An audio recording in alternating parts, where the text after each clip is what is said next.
아, 예, 목사님. 너무 일찍 전화하지 않았나 모르겠네.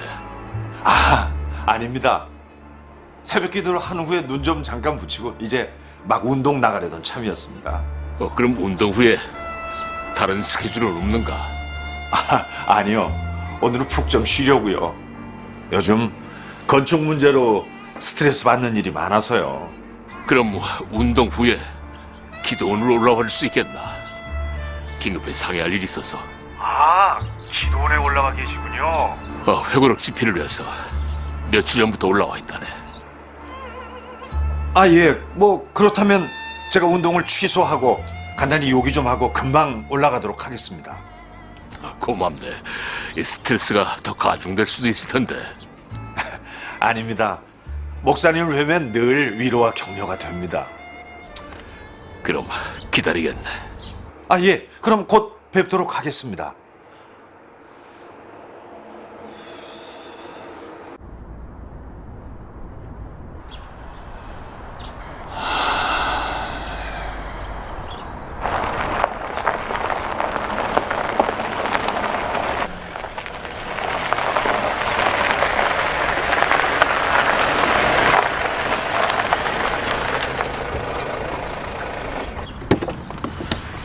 목사님. 올라와줘서 고맙네. 오늘 푹 쉬고 싶다고 했는데. 아닙니다. 이거 기도원은 좋은 추억이 많아서 그런지 언제 올라와도 참으로 기쁩니다. 안색이 혹시 어디 편찮으신가요? 아니죠. 건강 문제는 아니고 긴급히 나눠야 할 문제가 있어서. 아, 예.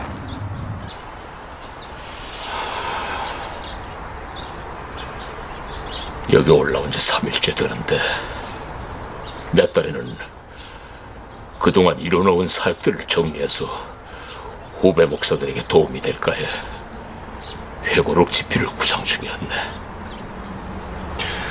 목사님께서는 한국 교회의 누구든 존경에 맞지 않는 종이시고 또 신학박사의 총회장까지 지내셨으니 회고록이 발간된다면 대단한 호응이 있을 것입니다. 그게 아니었네. 오늘 새벽 기도 중 이루 말할 수 없는 체험을 했다네. 기도 중 갑자기 사방이 칠흑같이 캄캄해지더니 내가 급속히 흑암 속으로 빨려 들어갔고 순식간에 쏜살같이 밑으로 떨어졌네. 그리고는 쇠창살로 엮어진 거대한 철문 앞에 이르렀는데 난 즉각적으로 지옥문임을 알았지. 창살 아래로는 뜨겁게 불못이 보였고 살이 탄 듯한 열기와 역겹게 짝이 없는 냄새가 내 전신으로 스며들었네. 불못 속에서 들려오는 사람들의 비명소리가 들려왔지. 그리고는 내 자신이 그 지옥으로 떨어진 찰나인 것을 알은 채고 나 역시 비명을 지르며 떨어지지 않으려고 안간힘을 쓰면서 발버둥을 쳤다네. 꿈이었을까요? 아니면 환상을 보신 겁니까? 아니세. 꿈도 환상도 아닌 실제 상황이었네.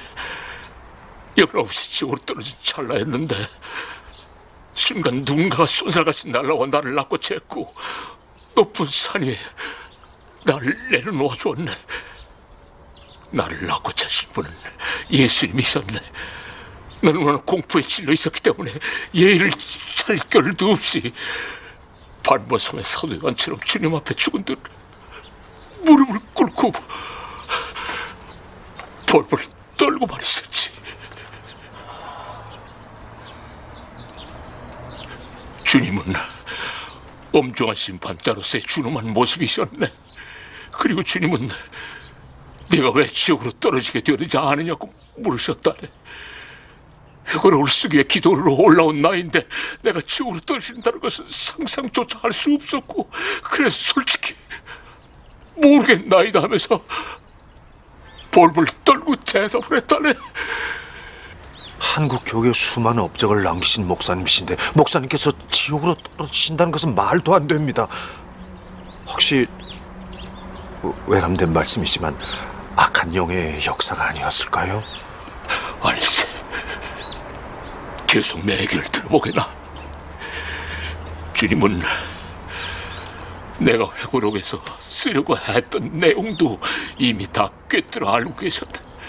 그러시면서 내가 지옥으로 떨어지게 된 것은 내가 지금까지 종교 노름을 해왔을 뿐이고 생명으로 예수와 한 마음과 한 몸으로 결합되어 있지 못했기 때문이라고 일러주셨네. 하지만 예수를 믿기만 하면 구원을 얻고 한 번 구원한 영원한 구원이라고 기록되어 있지 않습니까? 사실 나도 주님께 그렇게 항변해 보았네. 그런데요. 주님이 설명해 주신 바에 의하면 예수를 단지 종교적으로 머리로만 인식하는 것은 믿음이 아니라는 것이었네. 대다수 한국교회 종들과 성도들은 머리로만 인식하는 것을 믿음으로 착각하고 있고 구원을 받은 줄로 아는 도취에 빠졌다는 것이었네. 사탄과 귀신들도 예수가 구세주요 하나님의 아들임을 인식하고 있음을 예로 들었네. 진정한 믿음은 머리로 인식하는 것이 아니고 영적인 역사로서 뒤따르는 필수적 책임을 포함한다는 것이었네. 그러니까 철저한 회개와 성령님에 의한 진정한 거듭남이 요구된다는 말씀이셨네. 그렇다면 그건 행위 구원이 아닌가요? 행위가 아니라 믿음에 포함되는 필수적인 요소라고 주님은 말씀하셨네. 결국 한국교회는 단지 머리로만 예수를 그리스도로 인식하는 것을 믿음으로 포장하였고 회개도 없고 거듭남도 없으며 성화도 없고 그 후부터 세상으로 나가 복을 받으며 세상과 짝하고 부었다는 것이 건강하고도 모험적인 신앙 생활인 것처럼 거짓된 복음을 함께 가르쳐왔다고 심히 질책하셨네. 주님이 심히 충격적인 말씀을 해주셨네. 우리 교회 성도수가 3만을 넘는데 주님의 신부로서 예비되어 있는 성도는 단 5에 지나지 않는다고 하셨네. 그럴 리가 있겠습니까? 구원과 신부로 예비되어 취해줌은 차원이 다른 문제라고 말씀하셨네. 신부는 성화의 깊은 단까지 들어가 심령의 성전을 성결하게 예비함으로써 주님과 한 몸을 이루며 신랑의 모습을 간절히 삼하는 성도라야 한다고 말씀을 하시고 계셨네.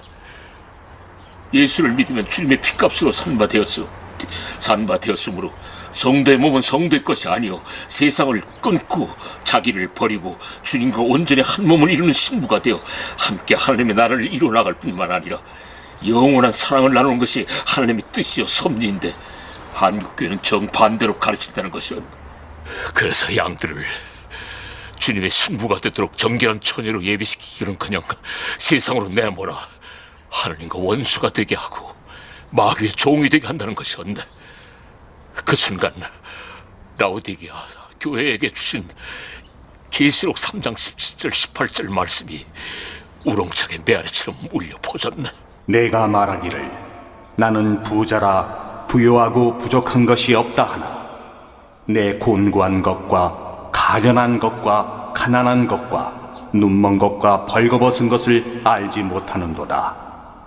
내가 너를 권하노니 내게서 불로 연단한 금을 사서 부요하게 하고 흰옷을 입어 벌거벗은 수치를 보이지 않게 하고 안약을 사서 눈에 발라보게 하라. 이 말씀을 듣는 순간 놀랍게도 사울의 눈에서 비늘이 벗겨서 내렸듯이 내 영적 눈도 떠지는 체험을 했다네. 그리고 나의 벌거벗은 수치를 볼 수 있었네.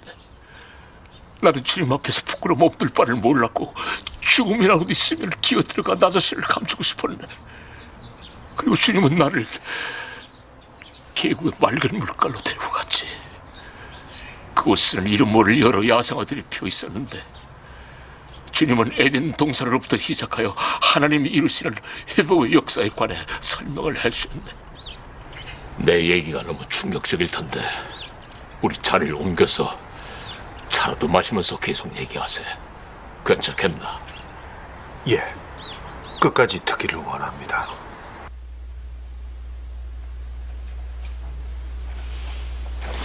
아휴, 목사님께서 이렇게 손수... 관리 집사님께서 외출을 하셔서 이거 들어보게. 호불호 끓인 차일세. 향기가 참 좋네요. 잘 마시겠습니다.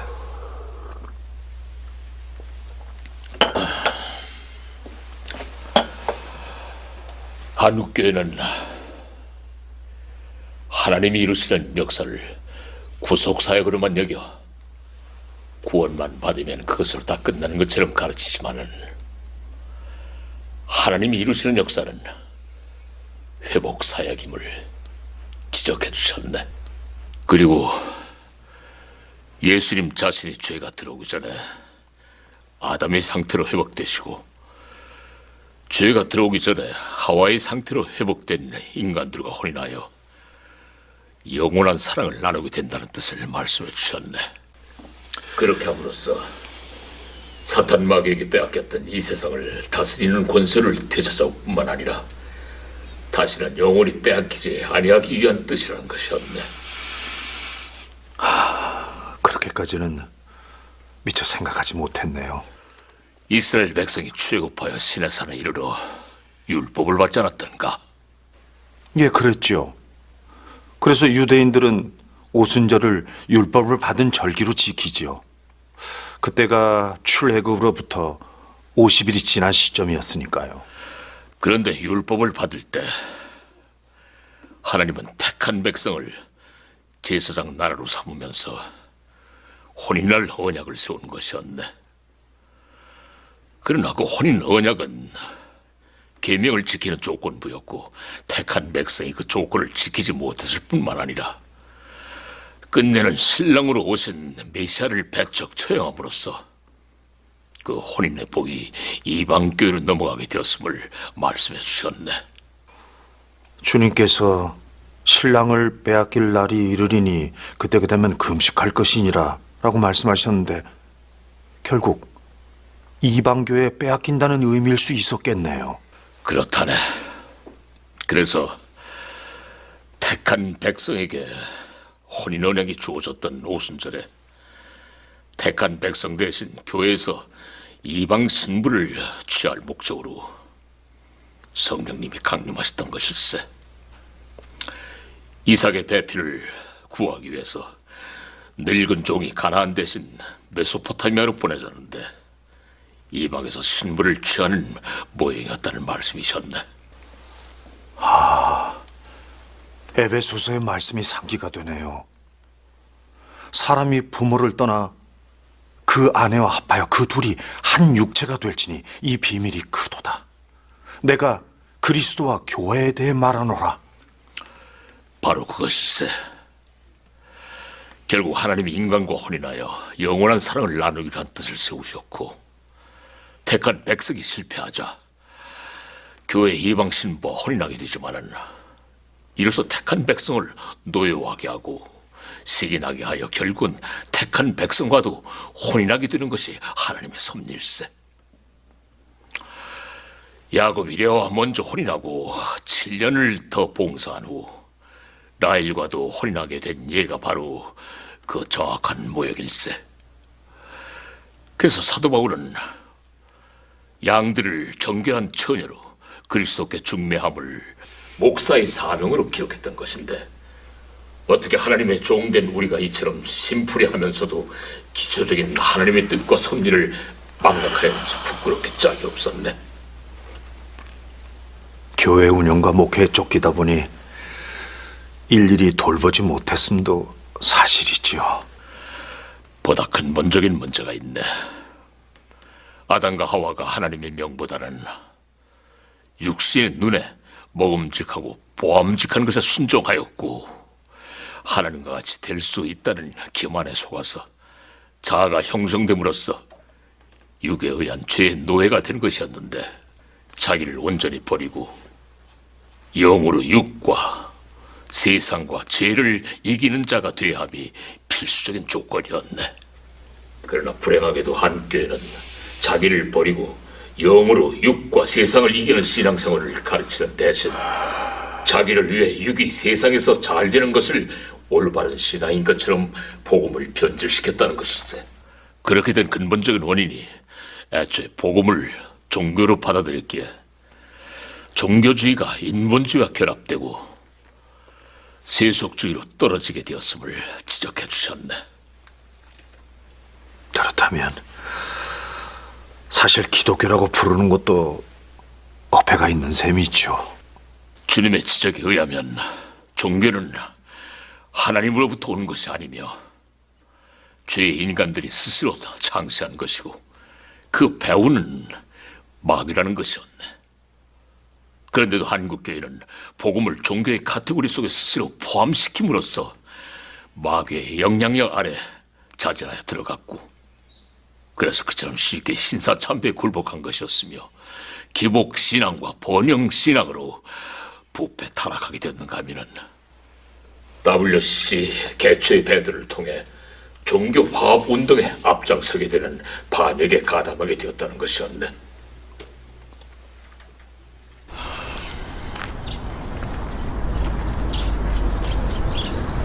복음을 종교로 받아들임으로 말미암아 발생한 더 치명적인 문제는 마귀와의 처절한 육과 영의 전쟁에서 한교회는 참패하였고, 교회가 참패하다 보니 사회와 나라가 악한 영에 온통 휘둘러져 악이 차고 넘치는 상태가 되었다는 것일세. 오늘날 상상을 초월하는 악한 행위들이 다바스처럼 일어나고 있는 것만 보아도 그 배후가 분명하네. 뿐만 아니라 주님의 다시 오심이 눈앞에 이르렀는데도 때를 까맣게 모르는 영적 소경이 될 것이세.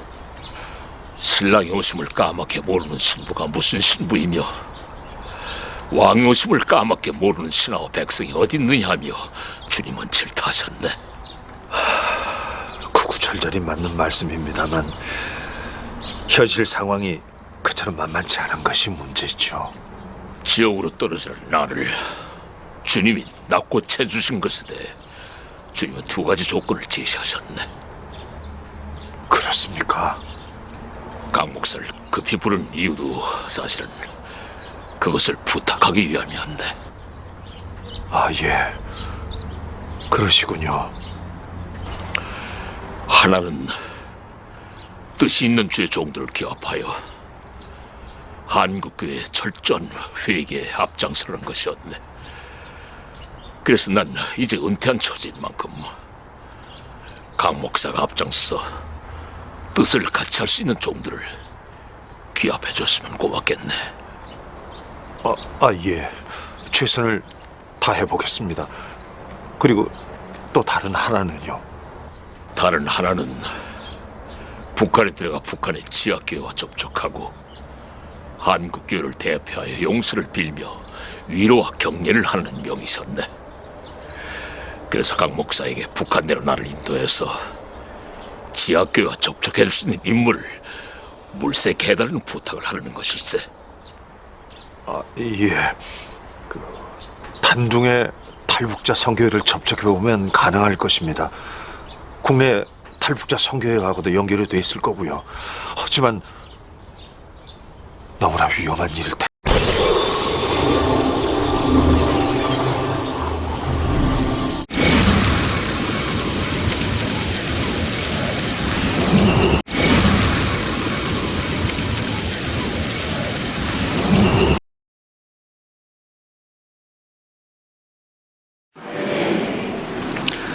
어느 신학교 총장님이,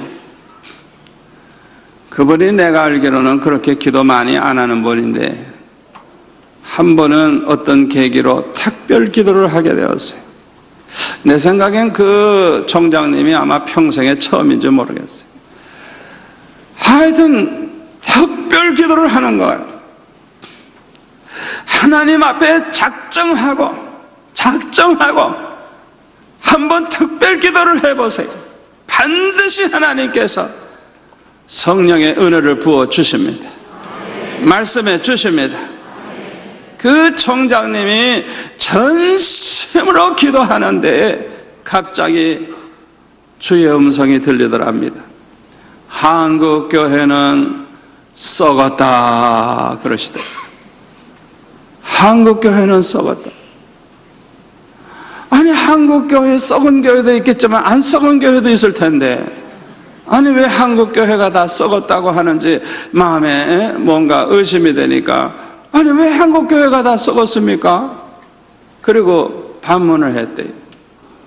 그랬더니 또 주님이 말씀하시기를 목사들이 썩어서 한국교회는 썩었다 그러시더라고요. 목사들이 썩었기 때문에 한국교회가 썩는데요. 그러니까 우리 성도들은 목사님을 잘 만나야 되는 거예요. 썩은 목사 만나면 다 썩은 교인 되는 거예요. 저부터 이 목사의 책임이 얼마나 큰지 몰라요. 목사들이 썩었기 때문에 다 한국교회가 썩었다. 아니 훌륭한 목사님도 많이 있는데 왜 한국 목사들이 왜 다 썩었나? 그래서 그런 마음에 의심이 생기니까 아니 왜 목사들이 다 썩었습니까? 이러고 또 질문을 했더니 신학교가 다 썩었기 때문에 썩은 신학교를 나왔기 때문에 썩은 목사가 돼서 다 썩었느니라. 그러니까 이 신학교 총장님이 아니 왜 신학교가 다 썩었습니까? 또 질문 반문을 했더니 교수들이 썩었기 때문에 썩은 교수들이 운영하는 신학교는 썩은 목사를 길러낸다는 것. 그러니까 이제 자기도 교수니까 나도 썩었습니까? 나도 썩었습니까? 자기는 썩은 목사라는 생각을 해본 적이 없거든. 나도 썩었습니까? 그리고 질문하는 그 순간에 환상을 보여주는데, 환상을 보여주는 자기가 이 세상에 본 적이 없는 아주 비참하게 썩은 시체를 보여주시더니 뭐 꿈에 보지만은 끔찍하게 그냥 너무너무 그냥